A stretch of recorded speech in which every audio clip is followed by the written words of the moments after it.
The black SUV rolled slowly toward the iron gates of Willow Creek Estate. It was early morning. The sun had just started lighting up the massive mansions that lined the quiet streets inside the gated community. Perfect lawns, white stone fountains, million-dollar homes sitting behind trimmed hedges. Only one kind of people lived here, the rich, and according to the security guard standing at the gate, the man inside the SUV didn't look like one of them. The driver's window rolled down. Inside sat a calm black man in his early 40s. Well-dressed, confident, relaxed. But the two guards exchanged looks immediately.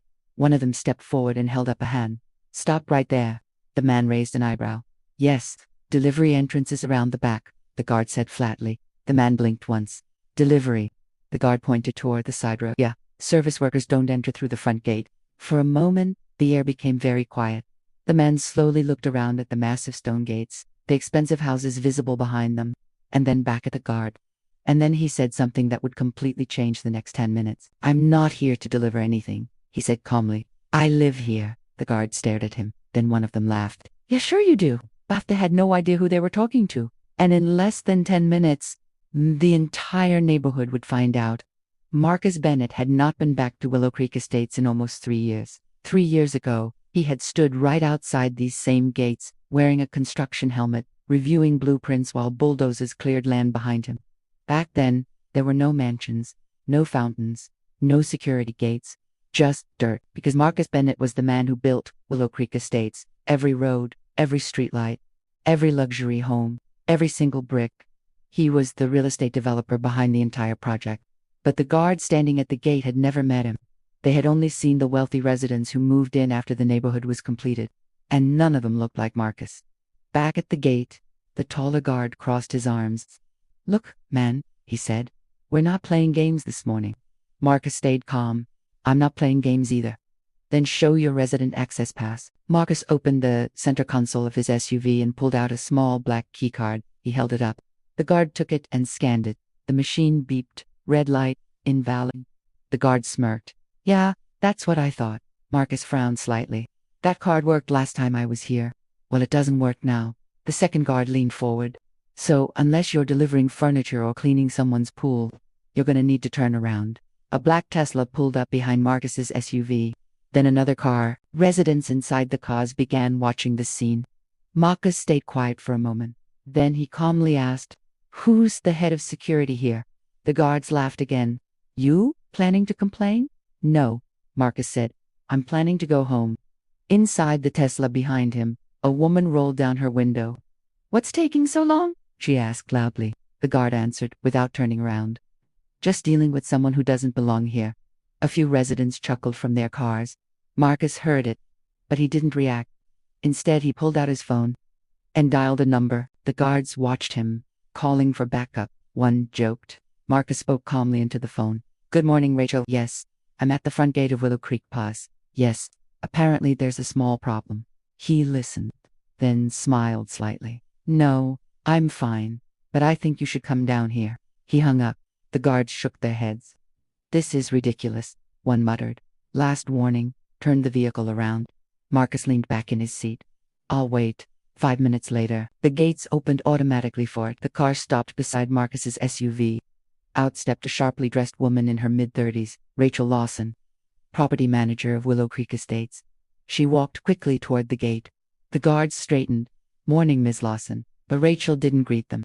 Her eyes had already locked onto Marcus. And the moment she saw him, her expression changed completely. "Oh my God," she said. "Mr. Bennett." Both guards froze. Rachel walked straight past them to Marcus's window.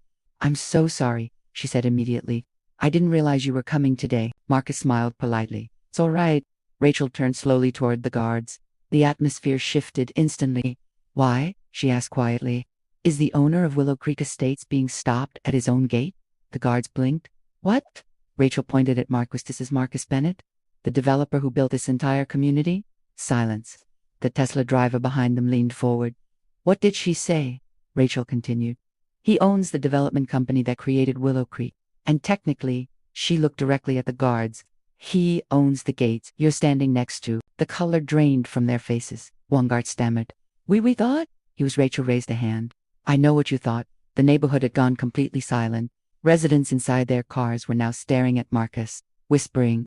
Phones were coming out, recording. Marcus stepped out of the SUV, calmly, tall, confident, completely unbothered. He looked at the guards kindly. "You were just doing your job," he said. But the humiliation was already written on their faces. Rachel immediately turned to the control panel and opened the gate. "Please," she said. "Welcome home, Mr. Bennett." Marcus nodded. But, before getting back into his car, he turned toward the small line of luxury vehicles waiting behind him.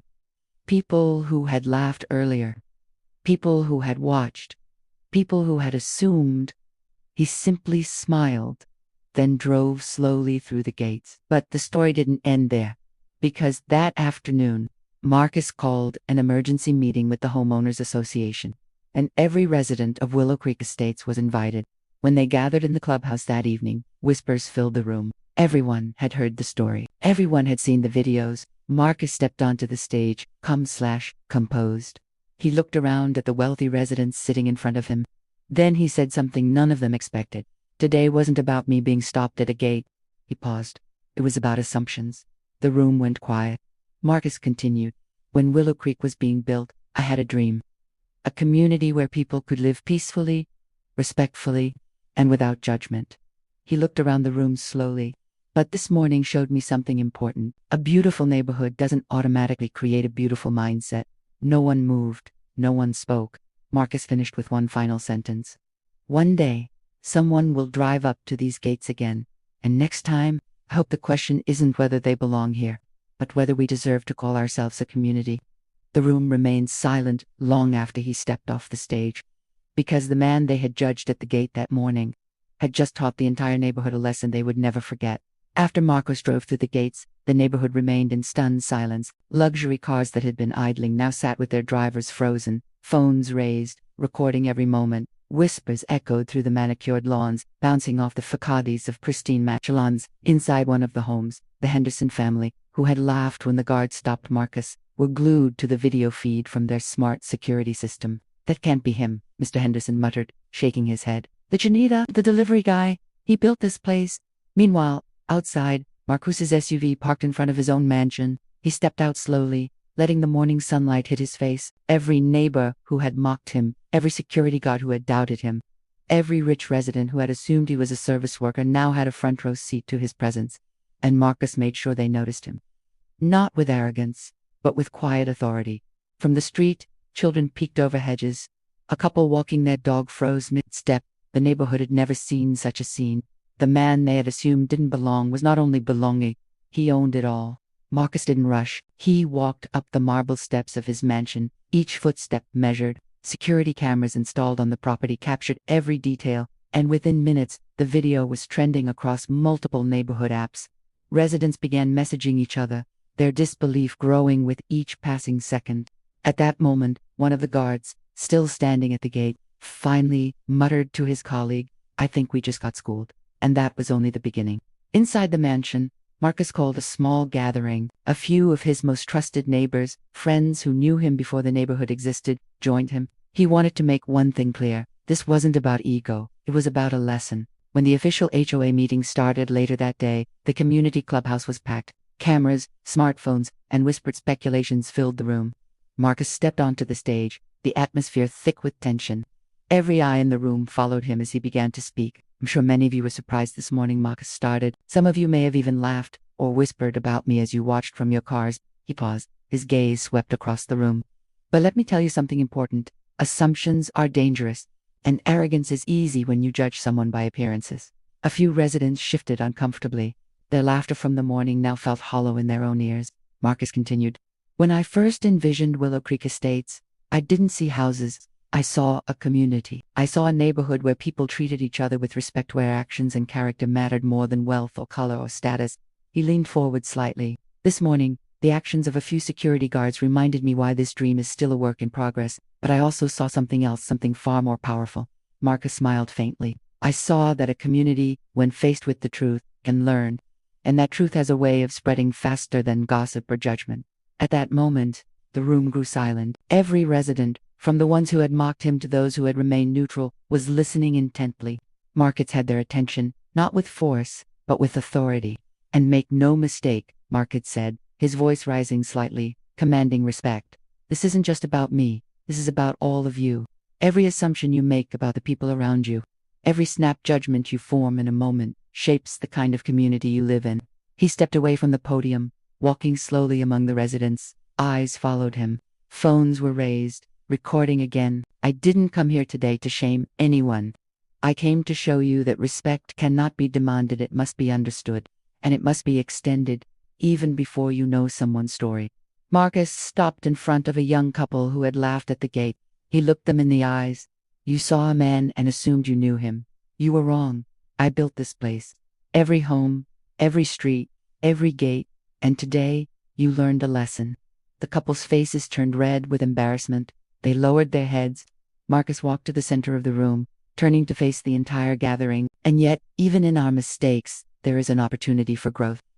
Let this be the moment that changes how Willow Creek treats one another. Because a true community is not defined by wealth or fences. It is defined by understanding, respect, and empathy. He raised his hands, signaling the end of his speech. The room erupted not in applause, but in reflective silence. People whispered, shook their heads, and nodded. The lesson was clear. Judgment can blind you, but truth cannot be ignored. By evening, the story had spread beyond Willow Creek Estates. Local news stations had picked up the video of Marcus Bennett calmly confronting the guards. Social media exploded with clips and commentary. People around the city were inspired, shocked, and talking about the lesson in humility and respect. Even the guards, once so confident, now had to face the reality of their bias. Marcus, however, did not gloat. He had shown them the truth quietly but firmly, letting the lesson linger longer than any insult could have. Weeks later, Willow Creek Estates implemented new community programs focused on diversity of awareness, fairness, and respect. Marcus personally led workshops for the security staff and residents. He ensured that no one would ever make the same mistake, Aguna, because he demanded it, but because he taught it. Marcus Bennett had arrived that morning to his own home and faced ignorance, bias, and arrogance. He left the neighborhood not only as the owner but as a symbol of integrity and power combined with humility. His story became an enduring example. Assumptions are easy, but respect, understanding, and the courage to teach a lesson are far harder and infinitely more impactful. The man who had been stopped at the gate that morning, he didn't just own the neighborhood, he owned the moment, the lesson, and the future of Willow Creek Estates. And in that, Marcus Bennett became far more than a developer, he became a legend.